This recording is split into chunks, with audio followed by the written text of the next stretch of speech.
Hi, my name is Jeffrey Ding, and I go to Strongsville High School. This summer I worked in the science internship program, 2011, in cardiology, and my project was the comparison of subjective and objective measures of heart failure in a CHF clinic.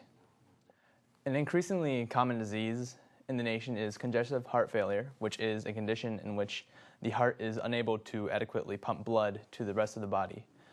Depending on the onset of the condition, the implantation of ventricular assist devices, which aid the heart in pumping blood, or even full heart transplantation may be necessary. However, these procedures have their inherent risks and have potentially adverse effects. It is therefore necessary to accurately identify the severity of heart failure in patients so that the right action is taken. Now, how does one identify the severity of heart failure? Well, a commonly used classification system is the New York Heart Association functional classification. This is a 1 to 4 scale in which 1 being no heart failure or mild heart failure, no symptoms or limitations in ordinary physical activity, and 4 being the most severe stage with severe limitations and the patient experiences symptoms even while at rest. Now, an NYHA class is usually assigned by a professional clinician, which is fairly objective, but it can also be subjectively self-assigned by the patient through a questionnaire called the Kansas City Cardiomyopathy Questionnaire. This is a 23-item self-completed questionnaire which quantifies heart failure-related quality of life. It outputs a summary scale from 1 to 100, which can then be converted into an NYHA class. Additionally, a questionnaire called the PHQ-9 quantifies the level of depression.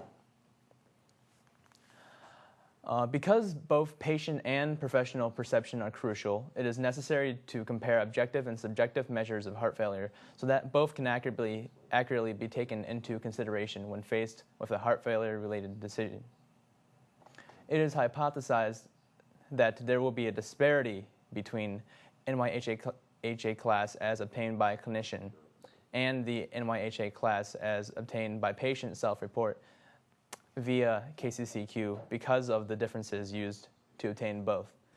Additionally, it is hypothesized that patients who tend to have higher self-perceived NYHA classes will have higher PHQ-9 depression scores, because it makes sense that if a patient rates themselves as being worse off than clinician, they might have higher depression rates.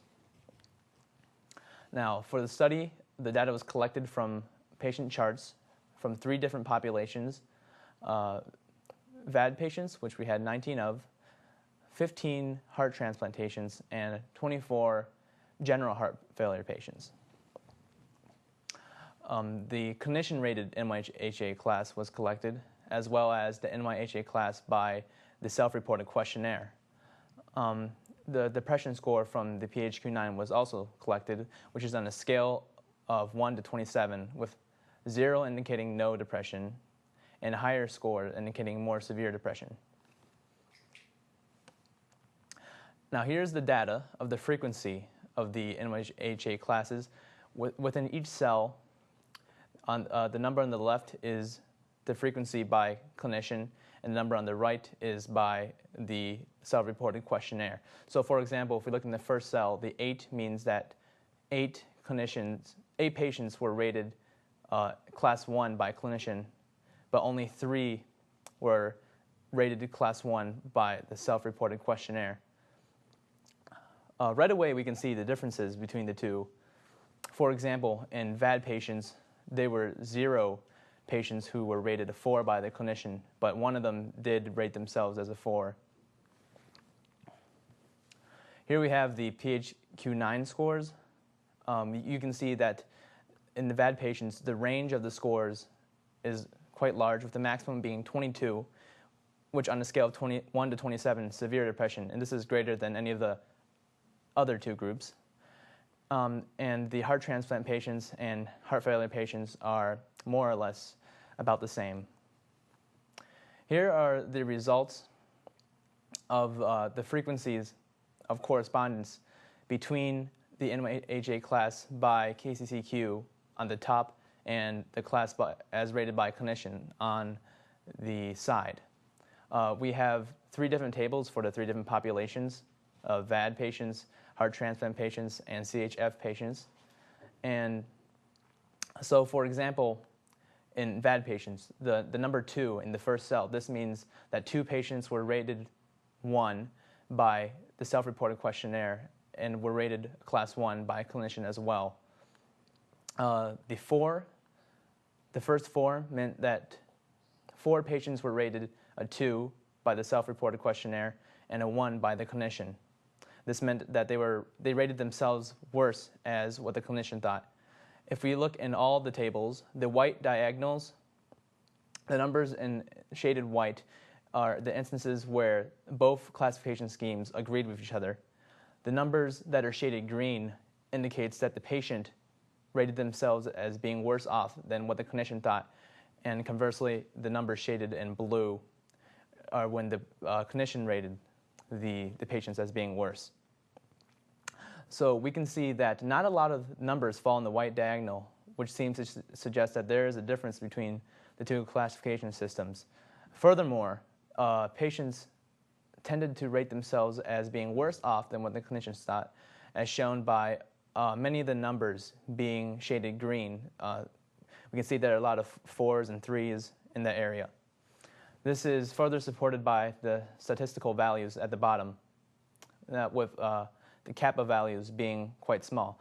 Now, kappa is a coefficient that measures inter-observer variability, or how much 2 observers agree with each other. So 0 means that there is no agreement, and 1 means perfect agreement. So the small values indicate that there is little agreement between the 2 classification systems. In addition, none of the p-values are significant, which is below 0.05. There's no significant evidence to show that there is any agreement between the 2. Here are the results as related to PHQ-9 scores. As you can see, there are, again, 3 graphs for the 3 different patient populations. And the PHQ-9 score is on the left, with how the patient rated themselves in relation to the clinician is on the bottom. So what we hypothesized is that patients who tended to rate themselves worse would have higher depression scores.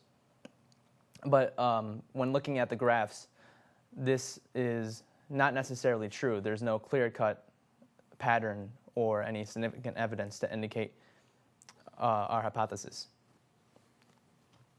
Now, the p-value tests the null hypothesis that kappa equals 0, which means that there's no agreement between the 2 classification systems, against the alternate hypothesis that there is. For all 3 populations, the kappas are small and show only slight agreement. The large p-values indicate that the null hypothesis would fail to be rejected. Therefore, there is not significant evidence to claim that the agreement between NYHA by clinician and by the self-reported questionnaire is stronger than by mere chance or random variation. Thus, our hypothesis is supported that there is a disparity between the subjective and objective measures. Patients tended to rate themselves as having worse heart failure than clinicians did. There's no clear correlation between how patients self-ranked their NYHA class versus the clinician rating and their PHQ-9 scores. For both transplant and general heart failure patients, there was no correlation in that none of the observations were more than 2 or 3 points apart. There were larger differences seen in VAD patients, but the mean scores of the patients who rated themselves as worse were actually lower. This seems to go against the hypothesis that the self-reported scores would be higher in depressed patients. There is one method of obtaining NYHA class that we did not use in this study, which is by exercise results, which could possibly be used in future analysis because it is more objective. Increasing the sample size for future studies would be ideal for reaching more conclusive results and for studying that additional method mentioned.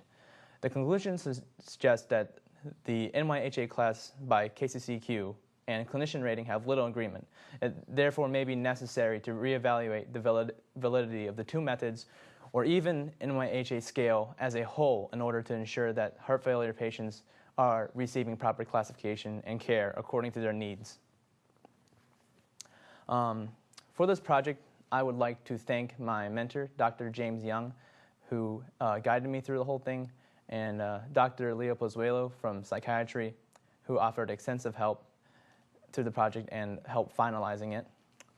Chad Gady for helping collect the patient charts, which I lifted data from, and Amy Nowacki, who provided extremely insightful statistical analysis of the data.